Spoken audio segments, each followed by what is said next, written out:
विज्ञान युग आहे आणि एक नाही, चाइल्ड सायकोलॉजिस्टच्या रिसर्चमध्ये अनेक ठिकाणी आणि तेच त्या म्हणजे जे शासनाचे प्रमुख आहेत त्यांनी सुद्धा त्याला अधोरेखित केलेलं आहे की वयाच्या 15 वर्षापर्यंत विद्यार्थी एक भाषा नाही अनेक भाषांचं ज्ञानार्जन करू शकतात।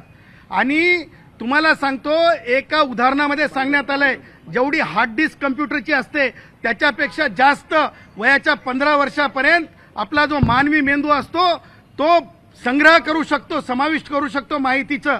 हे विज्ञान युग आहे आणि अशा याच्यामध्ये राज ठाकरेच्या काय मनसेच्या अकाउंटमधून पैसे द्यायचेत का? आणि मूलभूत अधिकारामध्ये राईट टू एज्युकेशन आलेलं आहे आणि त्याच्यामुळे प्राथमिक शिक्षण हे सक्तीचं आहे आणि त्याच्यामुळे पॅटर्नायझेशन करावं लागत असतंय। आणि तिसरी महत्वाची गोष्ट, हिंदीकरण। लक्षात ठेवा, हिंदी ही भाषा तुम्ही जर अशा खंडात गेलात तर त्या भाषेला तुम्हाला सार्वत्रिकपणे बोलायला मिळेल। भारतामध्ये 45% हिंदी भाषा बोलली जाते। मी कोणत्या शाळेतला आहे तुम्हाला सांगू आणि राज ठाकरेला सुद्धा सांगतो, मी आंध्र समेती तेलुगू हायस्कूलचा विद्यार्थी आहे, ती तेलुगू शाळेत शिकलेला आहे। मी स्वतःला प्राऊड समजतो की तिथे सुद्धा मराठीला कधी दुय्यम हे केलेलं नाही।